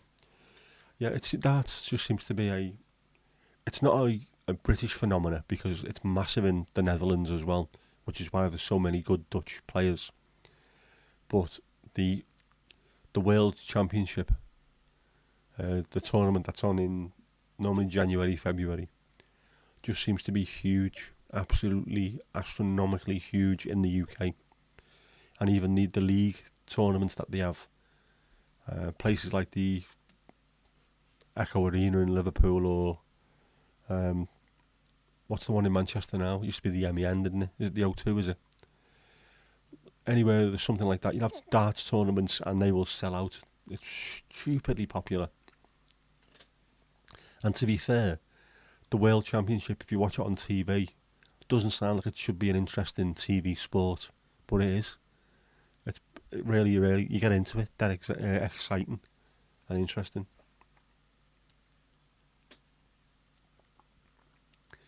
Your region is 12,191 square kilometres and there's 1.223 million souls there for comparison. So that is very, very sparsely populated. Up Northville, Yorkshire would have something to say about that, wouldn't they? Yorkshire have something to say about fucking everything, don't they? Yorkshire. Strange county. Beautiful, but a strange county. Yes, how do we? You have fantastic players. I mean, really, really fantastic players. Proper world class players. And it is very popular, and because of them, it gets more popular all the time. People like Raymond van Barneveld and who's the other fella, Van Gerwen. Yeah, 16-year-old was in the World Darts Final last week. Luke Littler from Warrington. He says he's 16. He looks like he's 45, and he's got 3 kids and an ulcer. No way on earth he's 16, man. 4,707 square miles. And that few people. That's crazy. Does sound heavenly. He does, yeah. He looks 40 plus. He had to prove he was 16. It must be something to do with darts, because there must be something in those tungsten tips that prematurely ages you, because there's no way on earth he's 16. I mean, I looked older than I was when I was 16, but man, you can still see I was a youngster. I didn't look like a double glazing salesman. Double glass salesman, what the fucking hell is that? Yorkshire and Northumberland are huge. They are, aren't they? Because there's nothing there, to be honest. Once you start getting past the major cities in Yorkshire, get north of Leeds, Bradford and York, there's not much. It's just, Yorkshire Dales, gorgeous, gorgeous places, but not major cities. So the Yorkshire's not, I wouldn't have thought it's a hugely densely populated area, apart from Leeds, Bradford, Sheffield, and then, I don't know, is Hull massive? I don't think it is it? Northumberland, yeah. It's nice the north of England, especially that borders getting towards Scotland. Absolutely stunning. He got his birth certificate out, did he? And Casper, it's not good living somewhere hugely populated when you're not used to it. In the same way that if you come from a hugely populated area, moving somewhere quiet takes a lot of getting used to. Whereas if you can sort of slowly get yourself into it, you're alright. But loads of people have gone to big cities and just can't handle it. If he was 16 and he said his girlfriend is 21, shouldn't she be arrested for that? Or does it only work one way?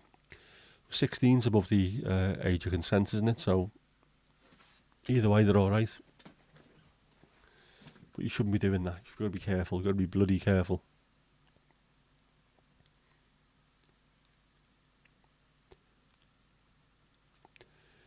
He lived in Eindhoven for 12 years and still worked there. Went out a lot of the city. You're happier now. You're older and out of it.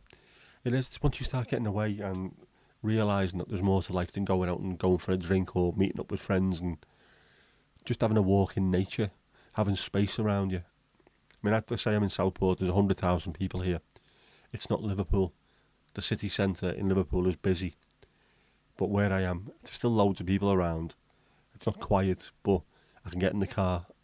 I can go 5 minutes up the road and it is completely quiet. Get out and go for a bit of a wander round. You can just get away, get your breath back, relax, before you have to go back into being surrounded by people.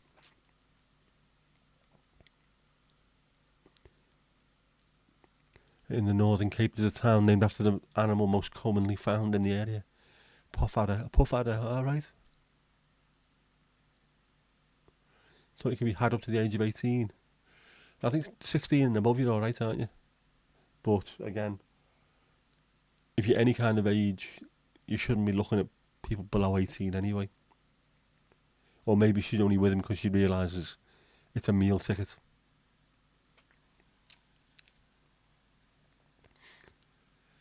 Yorkshire, 11,903 square kilometres and has 5.7 million people.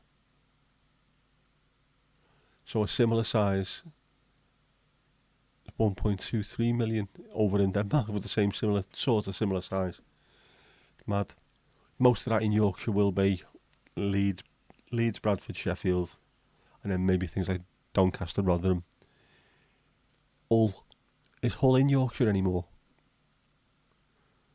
I know Middlesbrough used to be in Yorkshire, and then it went to Cleveland, and now it's North Yorks. Keeps screaming. Yeah, she had a thing for older looking men. Plus, maybe she's thinking, if he looks old when he's 16, in 20 years' time, you won't have changed at all. He'll just look the same. So she'll be set for life. Plus, he's got, how much is it, £400,000 or something that he picked up. So he's got the Dwayne Eddies as well now.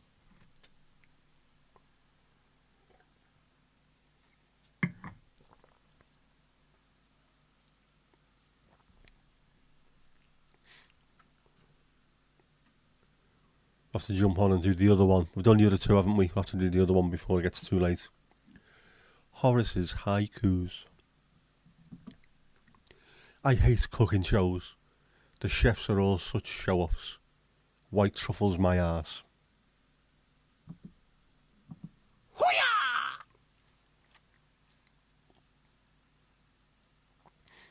I've got to agree with him there, to be honest with you. The golf course in Puffadder now has a sign that reads, balls hit off the fairway now belong to the Puffadders. Don't retrieve them.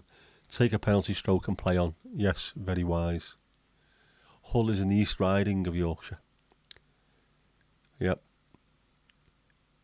I didn't know they turned it into a metropolitan district in the same way that Liverpool and Manchester both used to be in Lancashire, and now their own.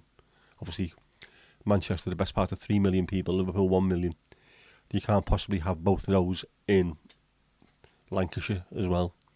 Just too much. Something just clicked. Dicking things going on there. Yes, he'll be dead in 20 years at that speed.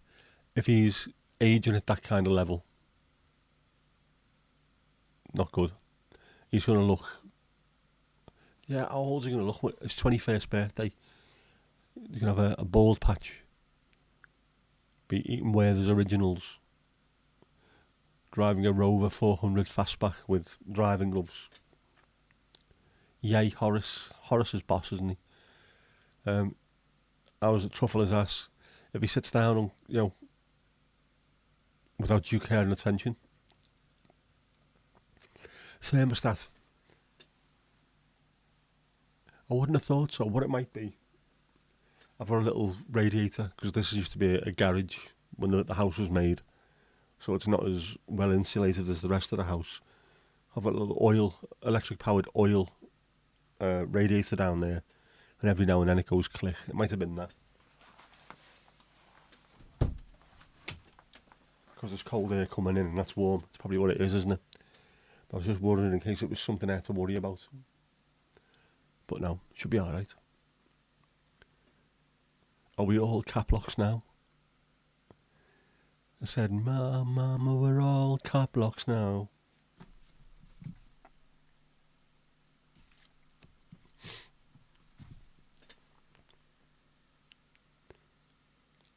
Does the cap locks help? Do we get more points for it? Grew up with a guy who started to bald before he started to get a beard. On his 18th birthday, he already had a bald patch. Oof, heavy that. I picked my daughter up from college just about 3 or 4 months ago, and she pointed out one of her sort of college buddies I was in school with him, primary school with him, and I swore the fellow was in his 40s or 50s. Proper big, huge, long beard. Dark-skinned Asian, I think he is. And obviously the hair and the beard tend to be a lot darker and a lot more pronounced and bushy, but he looked like he'd been working in, I don't know, PC World or something for the last 20 years and hated his job. Turns out he was 17. Jeez, man. There's no way he's getting knocked back from a pub. Yes, only the ones who are shouting as Mandy shouts a yay. With the right skull shape, some men look awesome bald and with a beard. Steve?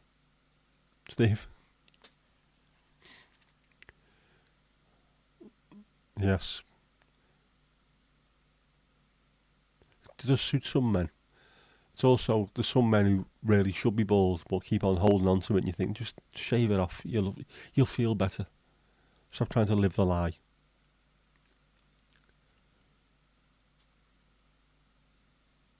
No more points for Mandy. Well, she's getting points, but she won't be getting any more levels, I don't think.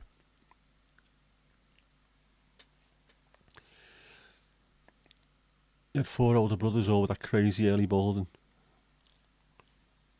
Your dad went to school with a girl who started to go grey at 19. Yes, that does happen. Grey can look awesome too. Yep. Lots of women who dye their hair grey. That was a thing. I don't know if it still is a thing in the UK. Pastel coloured hair dyes. Loads of young girls were getting their hair done either pastel pink or pastel blue, but loads of them were getting it done grey. And it looks fantastic. I think quite a few footballers went through that stage, didn't they? Getting their hair done grey as well. Bizarrely. Sergio Aguero had his done grey, which looked very odd. Yep. Yes, you are welcome, Steve. For the compliments from Hadavich. Mandy doesn't need help getting points. You've got loads. Yes, you have. Obviously, because you never shut up. In a nice way, obviously. Some do look quite smart with that look. Yeah, plenty of them do rock that look these days. They do. Because, let's face it, if you can, you should do. Again, if it's starting to...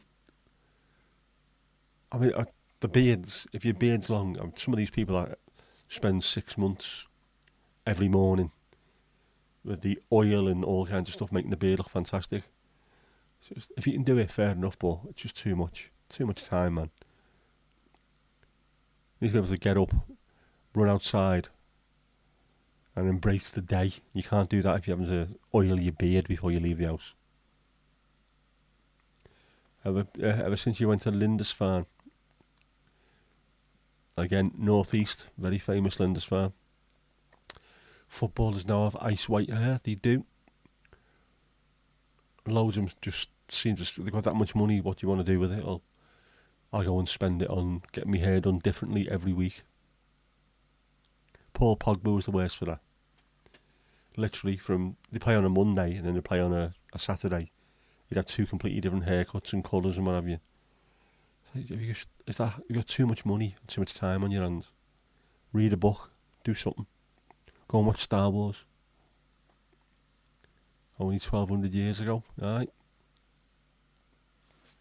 Back in the day.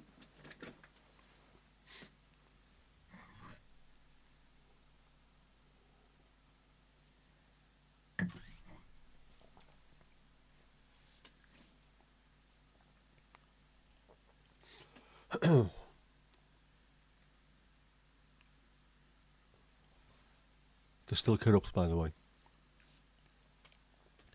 Batistuta had the best hairdo. Batigol. What a player he was.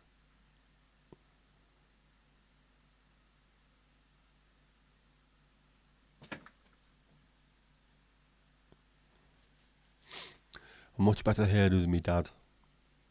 If you see some of the stuff that he had, stuff that's on, you can Google it and it shows up. Some absolutely horrific haircuts. Mind you, he was playing in the 70s and 80s, so that was a thing back then. The worse the haircut, the better it was. And massive, massive ties as well. Lots of things were brown and beige. The 70s was a bit like that though, wasn't it? For all of us that were there in the 70s. It was a very brown and beige decade. I seem to always remember, like, Morris Etals and things like that, them cars. Beige car with brown vinyl roof and then brown and orange interiors. Oh, man. Why? Why would you do that? The Keegan perm. Yes, Steve, but his was natural. Our family, or the male side, exceptionally thick hair, and it tends to grow a little bit wavy, curly. You were just being melted together in the 70s. Be thankful you missed it because it was a bizarre decade. Very enjoyable, but bizarre. The brown, cream, and yellow colour schemes. Yep, literally everything. I mean, I remember. I don't know if I remember it rightly, but people were brown and beige in them days. It was like everything was filmed in sepia. It was bizarre. And in 1977 there was the Queen's Jubilee, and everything was bright red, white, and blue. And then once that finished, it was back to being brown and beige again. Although punk, that really did. Seeing people wandering around with pink and green haircuts, that was massive for a kid. Beige and orange, there you go. It's exactly. I even wrote a song about it. We'll call the fashion police, we need a roadblock. Orange and brown never went together, no matter what age, no matter what weather.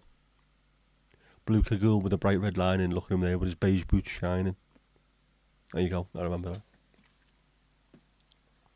He looks like an extra from the Sweeney. Slim Panatella and a vodka martini. Style and fashion don't mean a thing. He's got more velvet than Jason King. How am I not famous?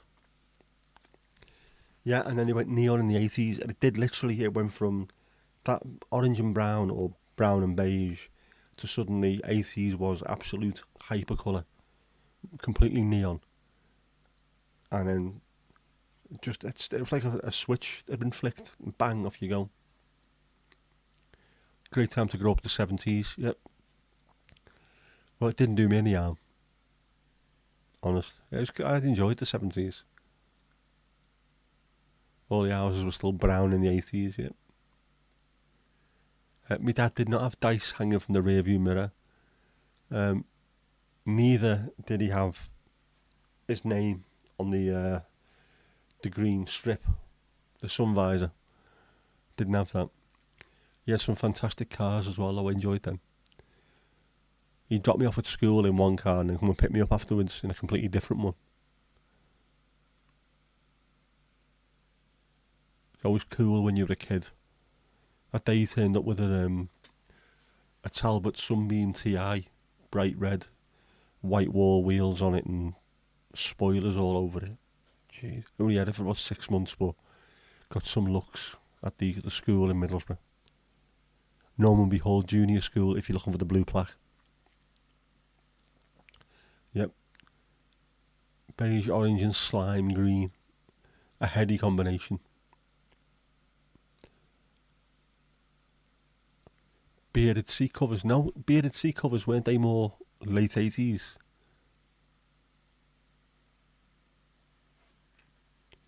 I seem to remember them. They always fit in Sierras and Ford Mondeos. Poetry sounds so much better when a Scouser does it, yep. Roger McGough, I don't know if he's still alive, but we used to get our internet from Talk, I think it was, and they were shite. So I was always on the phone to them, and instead of having music while you were on hold, they had Roger McGough reciting his own poetry, and I loved it. I was quite delighted to be sat around for an hour waiting for the phone to go through because I was listening to him. Superb poet. No seatbelts in the back seat, no children's seats. Yep. That's the 70s, that one. I remember that quite well. All the kids piled up in the back seat and in the boot. I ended up in the boot all the time. Used to fall asleep in there constantly. So if you had a Mark 1 Cortina in British Racing Green with a vinyl top, bench front seat and a column shift, that sounds fantastic. Mark 2. Oh, absolutely superb. I love them cars. The 1, 2 and the Mark 3. The Mark 4 started getting a little bit square and boxy.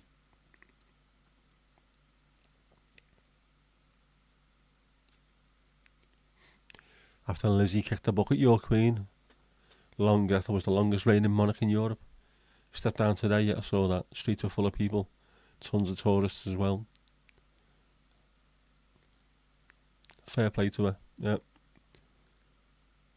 Probably just thought, you know what, I've had enough. Need to go and chill now. Have a relaxed time. Get away from this.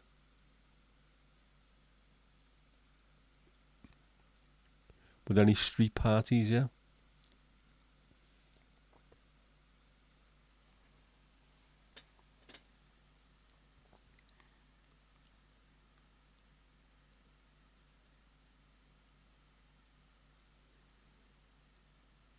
think I was in the hospital, wasn't I, for the Queen's funeral. People coming around, are you watching the funeral? No, never invited me. Headphones on, listening to music, not watching that shite.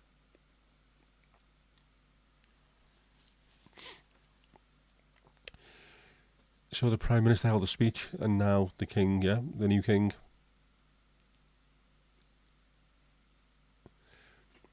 Oh, do I remember the peanut butter advert? My son Pat is rather nifty with a bat. Who read that? I do remember that, vaguely. I can't remember the words of it though. Why?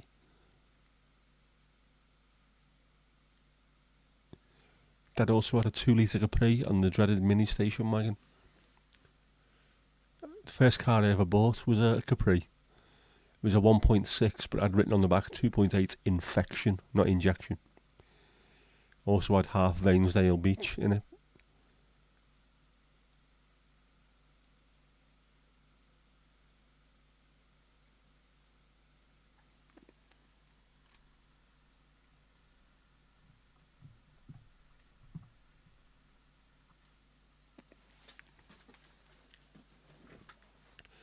Dad always drove an Opel Kadett, yeah. The Opel Kadett, of course, was where the Vauxhall Astra came from. Exactly the same car, which had a different badge on it. Nice cars, then.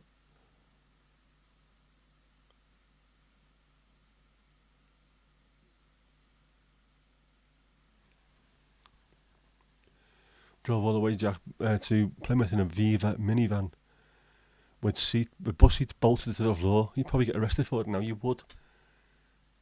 Man, that's mad, isn't it? The stuff that you get away with back then because no one really looked. Viva minivan. Just saying to my dad the other day, all the cars that seemed to be uncool when I was growing up are the ones that I'd love. Vivas, Chevette, Vauxhall Chevette as well. It was never spoken highly about, but looking at them, I'd have one of them now. When cars had a little bit of character about them, rather than the jelly moulds that they all are. They all look identical. All the SUVs just look identical, don't they? There's no difference. If you took the badge off them, you wouldn't be able to tell the difference between any of them. They're just the same shape and everything.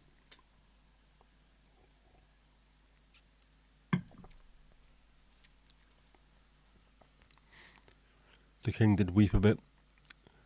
I suppose it would be fairy tale-ish for him.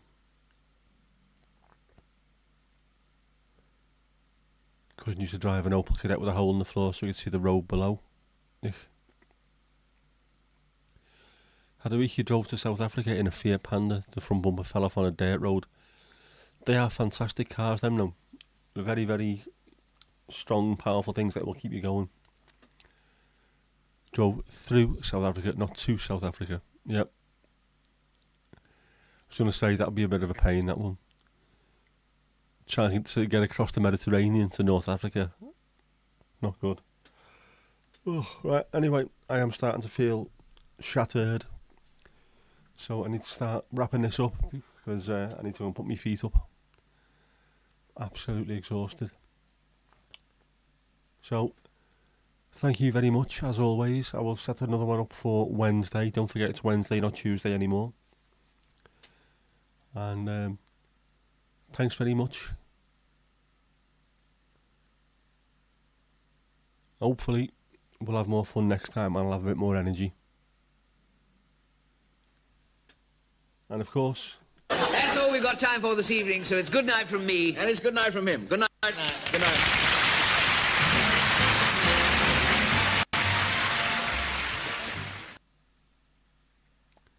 And that's that.